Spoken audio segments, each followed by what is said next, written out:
British advanced pain clinic, నొప్పి మాయం, surgery దూరం. For appointments 9155515563. అందరికీ నమస్కారం. నేను Swarupa Potlapalli. Welcome to iDream. Governor నుంచి అనుమతి రాగానే కేటీఆర్ మీద చర్యలు తప్పవని సీఎం రేవంత్ రెడ్డి తేల్చి చెప్పేశారు. అరెస్టు నుంచి తప్పించుకునేందుకే కేటీఆర్ ఢిల్లీ వెళ్లి లాబీయింగ్ చేస్తున్నారని ఆయన ఆరోపించారు. అసలు తెలంగాణ రాజకీయం ఢిల్లీకి ఎందుకు చేరింది? ఈ రేసు స్కామ్లో అరెస్ట్ కాబోతున్నారా కేటీఆర్? రేవంత్ ఆరోపణల్లో నిజమెంత? ఇలాంటి విషయాలన్నిటి మీద మాట్లాడడానికి బీఆర్ఎస్ లీడర్ రజనీ సాయిచంద్ గారు నాతో పాటు ఉన్నారు. ఆవిడతో మాట్లాడదాం. నమస్తే రజనీ గారు. నమస్తే అండి. మీరు చూస్తూ ఉండొచ్చు, ఇప్పుడు తెలంగాణ రాజకీయం మొత్తం ఢిల్లీ చేరింది. కేటీఆర్ అలా వెళ్ళొచ్చారో లేదో, ఇటువైపు రేవంత్ వెళ్ళారు, మళ్ళీ గవర్నర్ కూడా వెళ్ళారు.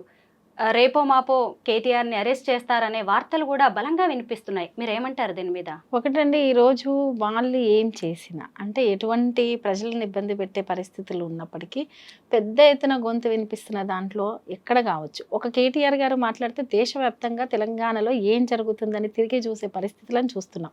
కాబట్టి ఏదో రకంగా ఇబ్బంది పెట్టాలి. మొన్నటికి మొన్న ఫ్యామిలీ విషయాల జోలికి రావడం కావచ్చు, ఈరోజు ఈ రేస్ గురించి కావచ్చు, ఇలా ఇబ్బంది పెట్టడానికే లేదు, డైవర్షన్ పాలిటిక్స్ చేయడానికి చేస్తున్న కుట్రలో భాగంగానే మొదటి నుంచి కూడా మనం ఏం చూస్తున్నాము, తెలంగాణలో మాత్రం సరే దేశవ్యాప్తంగా ఎలా ఉన్నప్పటికీ తెలంగాణలో మాత్రం బీజేపీ నాయకులు ఇక్కడ రేవంత్ రెడ్డి గారిని సపోర్ట్ చేయడం, రేవంత్ రెడ్డి గారు బీజేపీ నాయకులను సపోర్ట్ చేయడం చూస్తున్నాం. అది సహాయ మంత్రి, కేంద్ర సహాయ మంత్రులు సైతం ఒకరినొకరు అదే రేవంత్ రెడ్డి గారిని, మన సీఎం రేవంత్ రెడ్డి గారిని సపోర్ట్ చేస్తున్నది చూస్తున్నాం.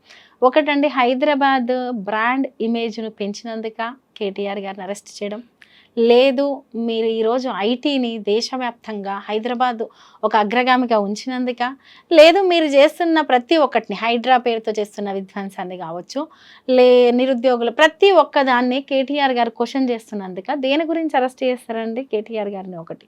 రెండవది, ఎక్కడైనా సరే ఇప్పుడు రేవంత్ రెడ్డి గారు ఒకటి మాట్లాడారు, ఒలింపిక్స్కి సంబంధించింది రాష్ట్రంలోనే నిర్వహిస్తామని మాట్లాడారు. మరి ఎక్కడి నుంచి ఇస్తారండి బడ్జెట్? మీ ఇంటి నుంచి అయితే ఇవ్వరు కదా, రాష్ట్ర బడ్జెట్లో నుంచే కేటాయిస్తారు కదా.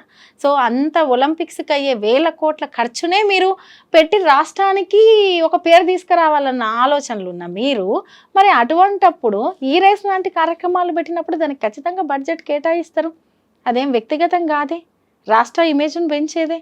కాబట్టి ఏదో ఒక రూపంలో ఎందులో దొరుకుతాడా, ఏం చేద్దామా, ఏదో ఒకటి అందామా, అసలు కేటీఆర్ అనే పర్సన్నే మానసికంగా ఏదో రకంగా ఇబ్బంది పెడితే నన్ను క్వశ్చన్ చేయకుండా ఉంటారేమో అని. ఒకటండి, మీరు ఎన్ని రకాలుగా ఇబ్బంది పెట్టినా, ఏం చేసినా, మీరు అరెస్టులని భయపెట్టినా లేదు, అవసరమైతే మీరు అరెస్ట్ చేసినా కూడా తెలంగాణ సమాజంలో బాధ్యతాయుతంగా పనిచేసే పార్టీ బీఆర్ఎస్ పార్టీ. కేటీఆర్ అని అంతకు 10 ఇంతలు మిమ్మల్ని క్వశ్చన్ చేస్తూనే ఉంటాడు.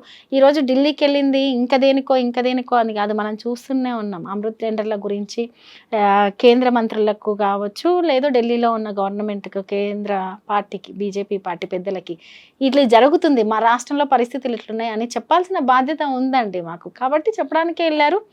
మీరు రేవంత్ రెడ్డి గారు ఒకటే, సమస్య గురించి మాట్లాడితే వ్యక్తి గురించి మాట్లాడతారు, సమస్య గురించి మాట్లాడితే అరెస్ట్ల గురించి మాట్లాడతారు, సమస్య గురించి మాట్లాడితే ఏదో చేస్తాను మాట్లాడతారు, దాని గురించి ఇంకొక 15 రోజులు గడిచిపోతుంది, ఇంకోటి తీసుకొస్తాడు, దాని గురించి ఇంకో 20 రోజులు గడిచిపోతుంది.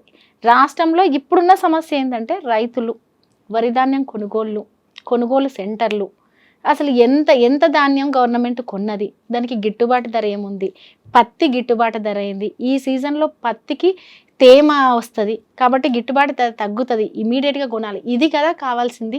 పోయిన సంవత్సరము ఇదే యాసంగి పంట ఎంత కొన్నది గవర్నమెంట్, ఈ సంవత్సరం ఎంత కొన్నది? మీరు పెట్టుబడి సాయం కూడా చేయలేదు, అయినా కష్టపడి పండించిర్రు. రేపు మళ్ళీ ఇది అమ్ముకుంటేనే కదా వాళ్ళు మళ్ళీ పంటను వేసుకునే. ఇది కదా ఇప్పుడు మంత్రివర్గం కావచ్చు, రేవంత్ రెడ్డి గారు కావచ్చు చేయాల్సింది రాష్ట్ర ప్రజలకి.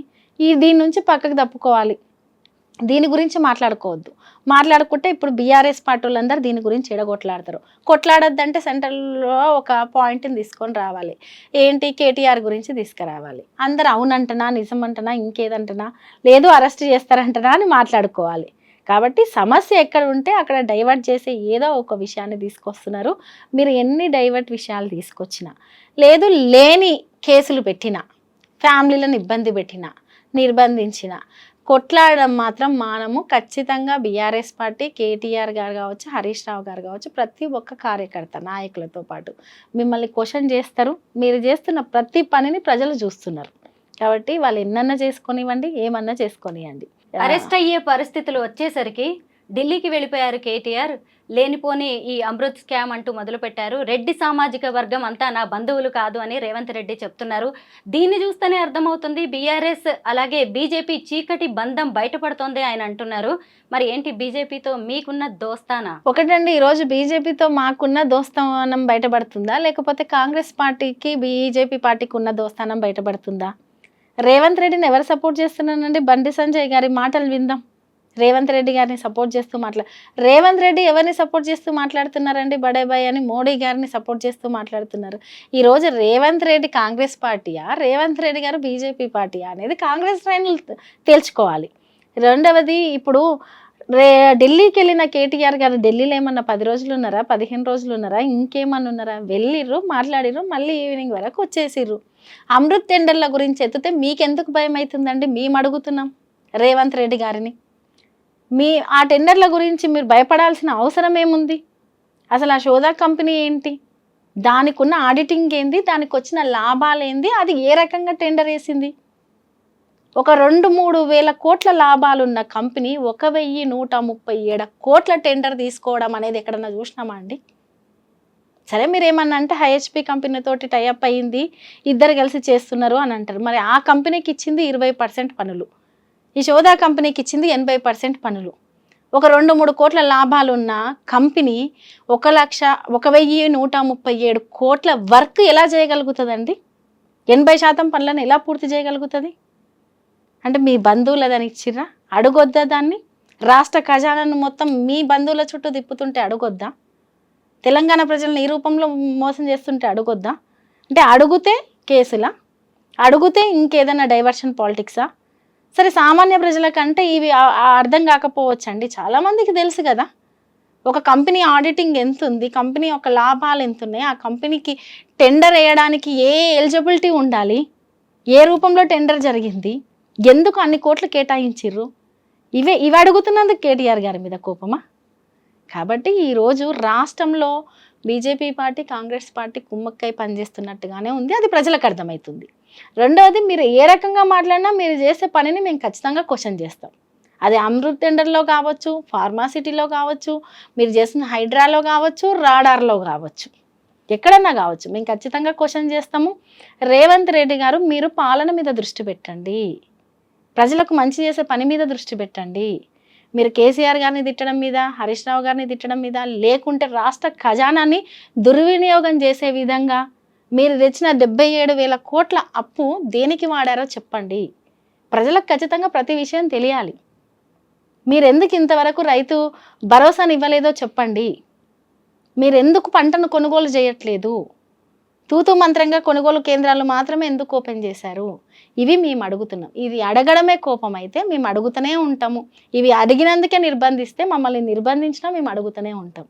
రజనీ గారు, బీఆర్ఎస్ ఎమ్మెల్సీ కవిత గారు ఆల్రెడీ ఢిల్లీ లిక్కర్ స్కామ్లో జైలుకు వెళ్ళి బెయిల్ మీద బయటకు వచ్చారు. ఇటు చూస్తే ఈ రేస్ స్కామ్లో ఇప్పుడు కేటీఆర్ రేపో ఎల్లుండో వెళ్తారు అన్నట్టుగా సంకేతాలు, అన్ని పరిణామాలు కూడా కనిపిస్తున్నాయి. ఒకవేళ అదే జరిగితే ఇప్పుడు జనాల్లోకి నెగిటివ్ సంకేతాలు వెళ్ళే అవకాశం లేదా? అంటే ఒక సీఎం కొడుకు కూతురు ఇలాగా అధికారాన్ని అడ్డం పెట్టుకొని ఇలా దోపిడీ చేశారు అనే సంకేతాలు వెళ్ళవా? నేను ఒకటండి, కవిత గారి కేసులో ఈరోజు మీ కాంగ్రెస్ పార్టీయే కేజ్రీవాల్ గారి మీద తప్పుడు ఆరోపణ చేసిందని చెప్పారా లేదా? ఇదే సోనియా గాంధీ గారు మాట్లాడారు, ప్రియాంక గాంధీ మాట్లాడారు, రాహుల్ గాంధీ గారు మాట్లాడారు. మరి వాళ్ళది తప్ప మీది తప్ప అనేది ఒకటి.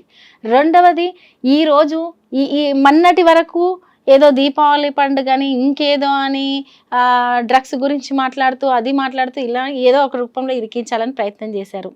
మీరు దీపావళి క్రాకర్స్ పేలుస్తామన్నారు, బాంబులు అన్నారు, అవి కాస్త పేలకుండా అయిపోయినాయి. ఈరోజు ఇంకో టాపిక్ తీసుకొచ్చారు, ఇంకేదో తీసుకొచ్చారు. ఒకటండి, హైదరాబాద్ బ్రాండ్ ఇమేజ్ను పెంచే విధంగా ఈ రేసును పెట్టడంలో చేసిన తప్పు. మీరు ఇది తప్పు అని అంటే బహుశా మీకు కేటీఆర్ గారి మీద ఏదో ఒక బురద జల్లే ప్రయత్నం చేస్తున్నారు అనేది ప్రజలందరికీ అర్థమవుతుంది. కొత్తగా మనం చెప్పాల్సిన అవసరం లేదు.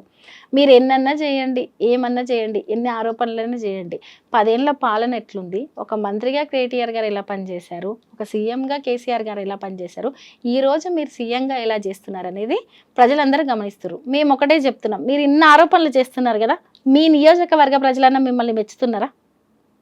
పోని మీరన్న నల్గొండలకు కూడా పాదయాత్ర చేస్తాను వెళ్ళిర్రు కదా, మీ చుట్టూ సెక్యూరిటీ ఎంత ఉన్నారు, ప్రజలు ఎంత ఉన్నారు? పోలీస్ బందోబస్తే ప్రజల కంటే ఎక్కువ ఉంది.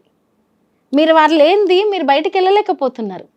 హై సెక్యూరిటీ లేనిది బయటికి వెళ్ళలేకపోతారు. ఎందుకు? మీ పాలన మీద ప్రజలలో వచ్చిన వ్యతిరేకత వల్ల. ఫస్ట్ అది తెలుసుకోండి. ఇంకా మీకు సమయం ఉంది, 3 ఏళ్ళ 4 ఏళ్ళ సమయం ఉంది.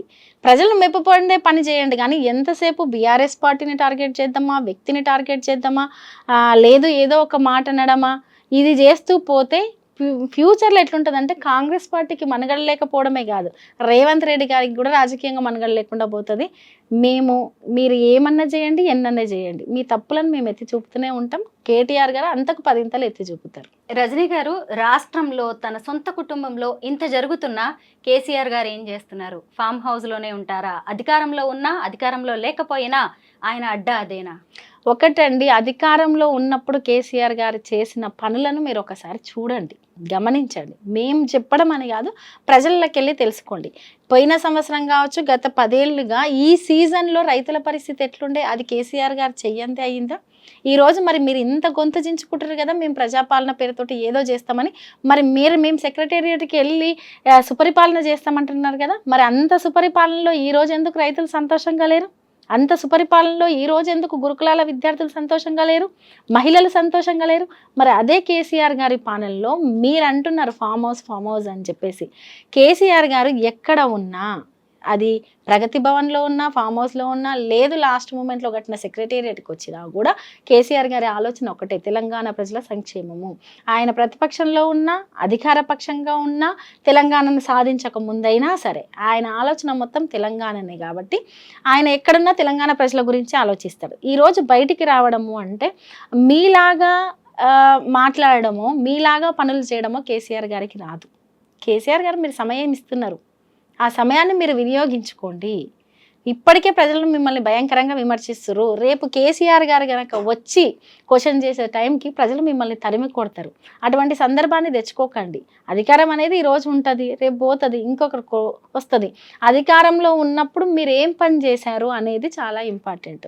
గత ప్రభుత్వాలు కూడా ఉన్నాయి, తెలంగాణ రాకముందు ఉన్న ప్రభుత్వాలు కూడా ప్రతి ఒక్క ముఖ్యమంత్రులు ఏదో ఒక మార్క్ వేసుకొని పలానా, ఇప్పుడు వైఎస్ రాజశేఖర రెడ్డి లాంటి వాళ్ళని చూస్తే ఆరోగ్యశ్రీ లాంటివి కావచ్చు, ఫీజు రియంబర్స్మెంట్ అటువంటి మార్క్ వేసుకొని వెళ్ళిరు. మరి రేవంత్ రెడ్డి గారి ప్రభుత్వంలో మీరేం మార్క్ వేసుకుంటారో చూడండి.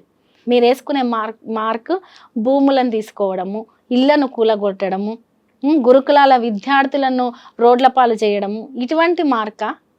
కాబట్టి కేసీఆర్ గారు వచ్చి నిలదీసే రోజు అతి తొందరలోనే ఉంది. నిలదీయడం కాదండి, తెలంగాణను సరిదిద్దే రోజు ఉంది. ఎందుకంటే 10 ఏళ్ల తర్వాత తెలంగాణ మళ్ళీ అస్తవ్యస్తమైంది. మళ్ళీ కేసీఆర్ గారు ఇలాంటి వాళ్ళు వస్తేనే ఇది మళ్ళీ సరైన మార్గంలో పడుతుంది. థ్యాంక్ యూ రజనీ గారు, చాలా మంచి విషయాలు చెప్పారు. Thank you so much.